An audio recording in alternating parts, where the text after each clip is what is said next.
¿Recuerdan la serie de Dead Alive?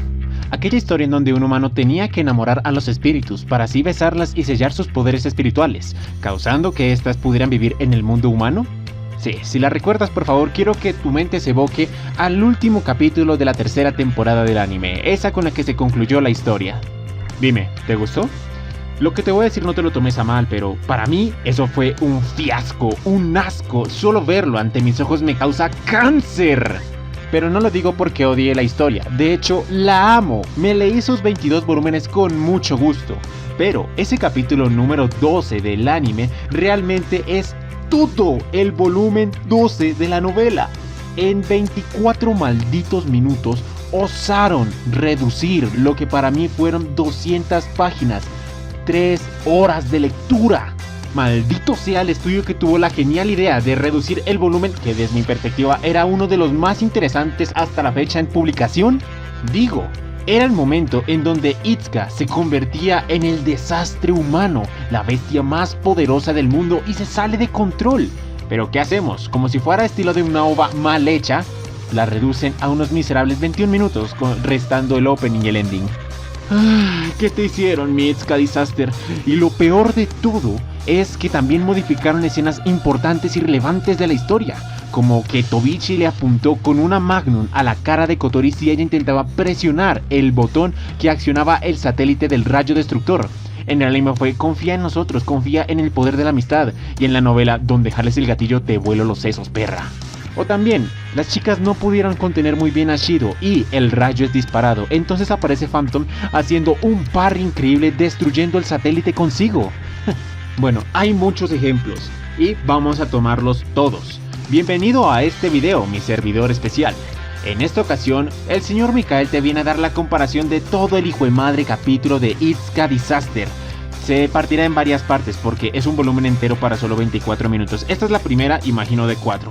Espero que por favor te guste, acomódate y empecemos. No voy a nombrarlas porque básicamente es una historia completa. El volumen 12 empieza con la mañana, por eso el título se llama La Mañana o el despertar del monstruo más fuerte del mundo. Nos situamos en la mañana de ese día, cuando Itsuka se levanta.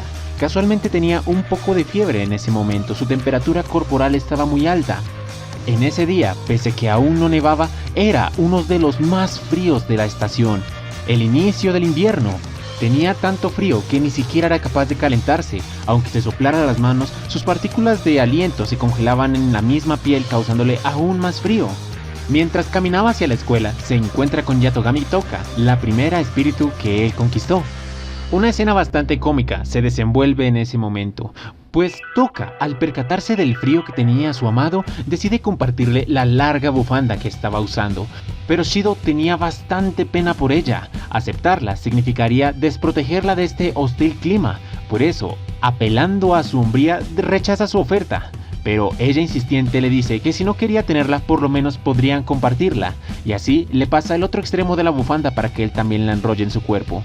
Cortésmente rechaza esa oferta, pues si sus compañeros de clase lo miraban de esa manera, compartiendo la bufanda con una de las mujeres más bellas de toda la escuela, seguramente las intenciones asesinas de todos se desbordarían y el día después en el noticiero aparecería un homicidio que sería categorizado como suicidio. En esa leve departición de palabras aparecen las hermanas Yamai, bastante animadas de por cierto. Se percatan que Shido estaba sosteniendo el extremo de la bufanda mientras que Toka aún la tenía enrollada en su cuello. Deciden fastidiarlo, molestándolo, expresando que parecía una especie de juego pervertido en donde el maestro sacaba a su mascota a pasear. Lo amenazan, en tono de juego, de repartir esa historia por todo el colegio y destruir su reputación. Era mentira, pero Shido se lo tomó en serio en ese momento y decide perseguirlas para que no dijeran nada estúpido ni revelador. La persecución dura hasta la entrada del colegio, donde ellas ya habían llegado hace un par de minutos y se le encuentran con una hermosa sonrisa, brillantes como el sol. En esa carrera, el cuerpo de Shido alcanzó a calentarse lo suficiente como para declinar amablemente la oferta de Toka de recibir su bufanda. Se desenvuelve una amigable conversación entre los espíritus en donde se aclara el malentendido y se dice que Yuzuru solamente estaba diciendo esas palabras porque sentía envidia de Toka y quería en sus adentros molestar un poco a Shido debido a los celos.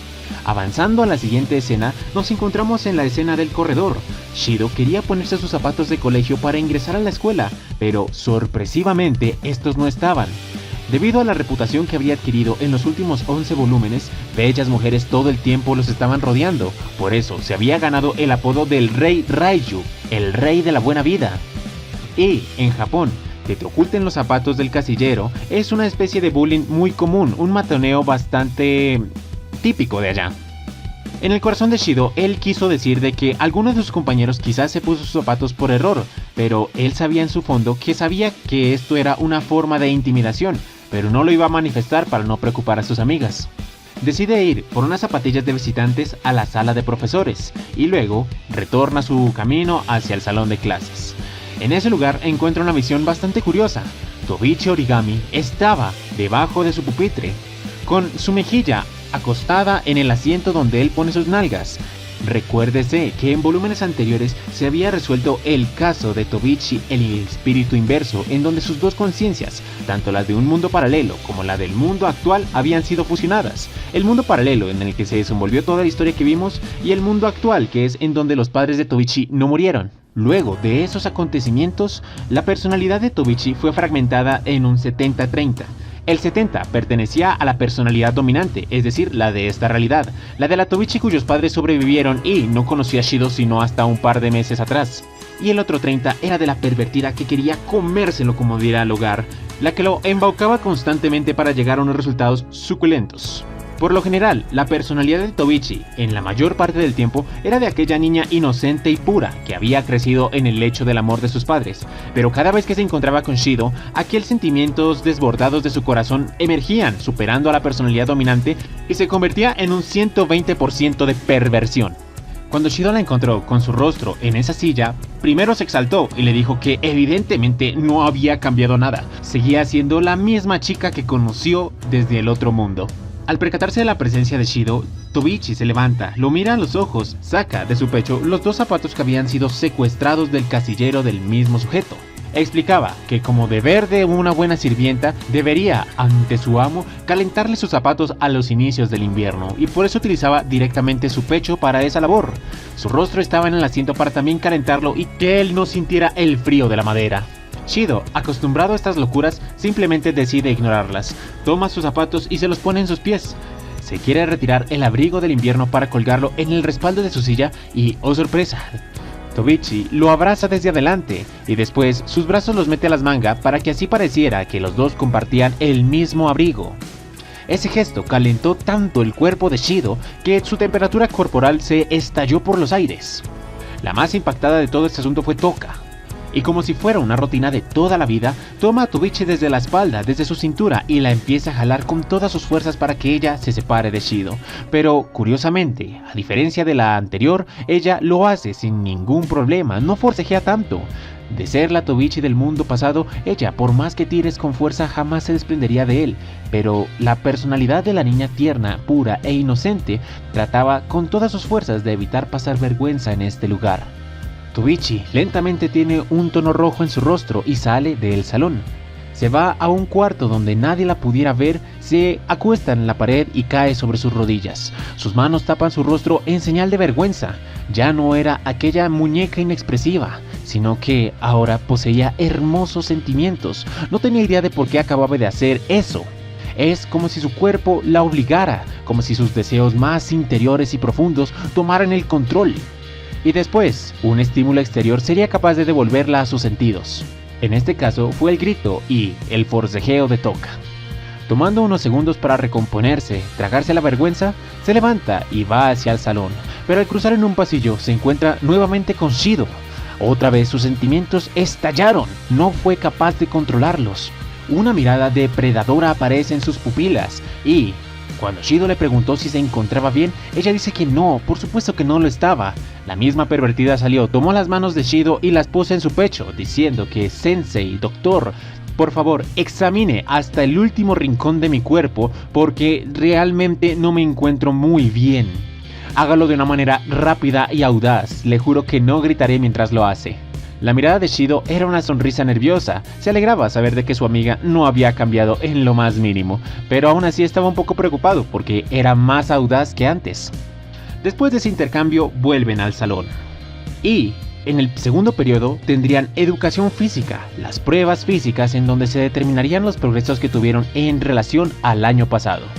Y aquí es donde finalmente empieza el capítulo de Data Life. ¿Sí viste todo lo que el anime cortó?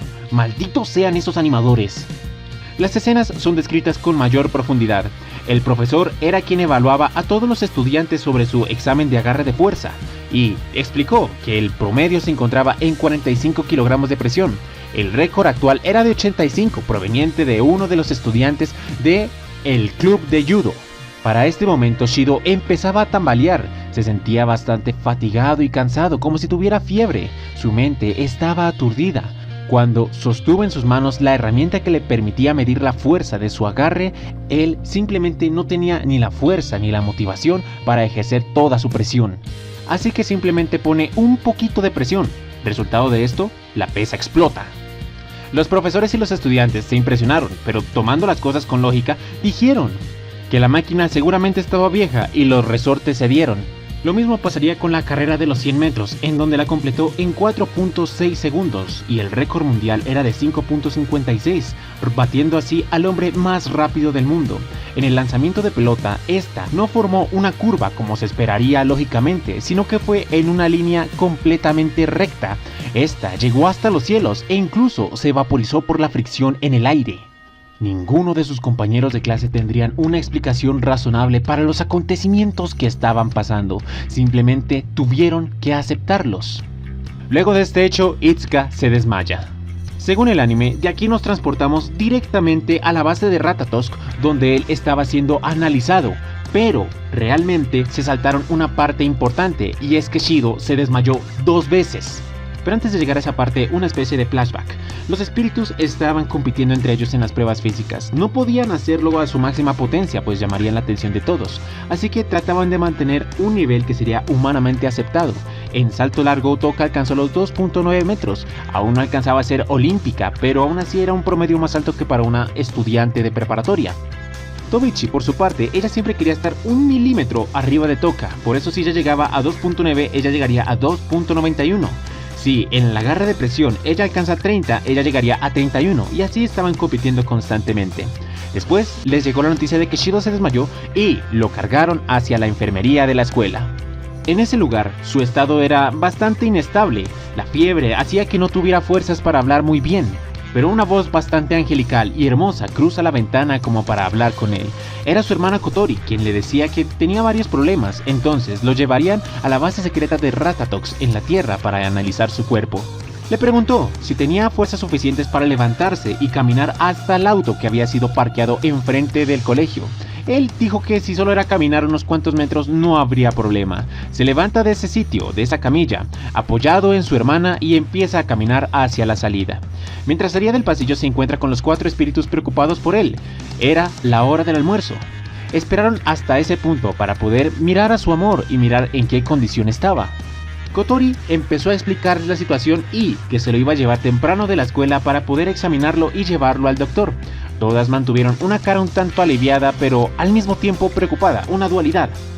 Shido empezó a caminar en dirección hacia la salida, pero curiosamente su mano tocó una de las ventanas y, sin aplicar nada de fuerza, esta explotó.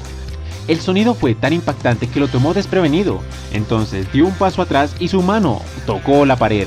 Aunque realmente no había mucha fuerza, esta se agrietó con solo tocarla y pareciera que estuviera a punto de ceder en cualquier momento. Preocupado por lo que hacía, Shido empezó a entrar en pánico y una mota de polvo generada por los vidrios y el concreto destruido entró en su nariz provocando un estornudo, lo bastante fuerte como para que una ventisca de aire pasara por todo el lugar, haciendo así levantar las faldas de todas sus compañeras de clase. Finalmente, después de no aguantarlo más, Shido vuelve y se desmaya. La escena que saltamos después, ahora sí, es en las instalaciones subterráneas de Ratatosk en donde lo estaban examinando. Otra vez, en esta escena activaron la velocidad de la luz. Los exámenes se estaban realizando con normalidad. De los 8 espíritus, solo habían 7. El octavo era Miku, que por motivos de trabajo en Kansai no podía llegar aún. Aún así, por cosas de la vida, al escuchar que su Darin estaba enfermo y que necesitaba verla, ella abandonó todo su trabajo, tomó un helicóptero y se dirigió a la sucursal de Tokio en cuestión de 1 hora. llegando a la sala bastante apresurada y aún con su traje de concierto. Aprovechando la situación, finge que Kotori es Shido, la abraza y trata de besarla diciéndole que ella la confortaría para que así él se recuperara. Kotori se molestó bastante por ello, pero volviendo a tomar las bromas, empezó una explicación seria de lo que le pasaba al cuerpo de Shido. Al menos el anime se tomó la molestia de decirlo. Su cuerpo empezó a cerrar los pases con todos los espíritus y la fuerza empezaba a acumularse en él. La única forma para sellar su poder espiritual es que todas lo besaran. Y cuando escucharon esa noticia, algunas estaban dubitativas. Toka, curiosamente, no sabía que para sellar el poder de los espíritus debería necesariamente besarla. Pasó 11 volúmenes en desconocimiento absoluto e ignorancia. Volviendo al caso, cuando se enteraron de lo que tenían que hacer, cada una sugirió de que sus besos sean en privado, pues sería algo incómodo que las demás vieran mientras besaban al príncipe dormido. Pero luego de escuchar el comentario de Origami, en la que ella quería el último lugar y empezó a preguntar si la puerta tenía cerrojo, todas se preocuparon. Obviamente, si le daban el último lugar o así sea cualquier lugar y no había nadie vigilándolo, el pobre Shido sería devorado. En el sentido ricolino. Las amenazas empezaron a surgir en el ambiente y prefirieron que todas estuvieran presentes al momento de realizar el sello que una por una. Pero antes de que esta deliberación se llevara a cabo, todos los miembros de la mesa directiva de Ratatosk estaban hablando con Kotori. Le exigían explicaciones de por qué el chico se había descontrolado. Si llegaba a un punto más crítico, debería activar el satélite geoespacial que siempre apuntaba a la cabeza del niño y activarlo. Era una herramienta que, en caso de que él saliera de control, lo vaporizaría sin dejar un solo átomo en la faz de la Tierra.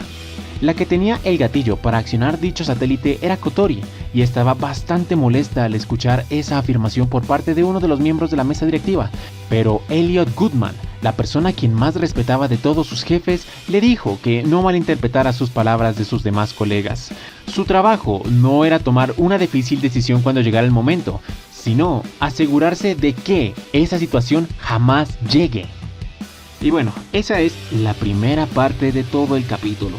La siguiente saldrá, y escúchame bien, en 30 minutos. Es decir, si te fijas en mi canal, hay un estreno programado para dentro de 30 minutos a esta fecha. Continuaremos la narración en ese video. Aprovecha para levantarte de la silla, estirarte, bajar por un poco de agua, comer algo y nos vemos en media hora. Aquí en la pantalla te estoy dejando la miniatura del siguiente video para que no te confundas. ¿Listo? Sin más que decir, nos vemos en un rato. Adiós.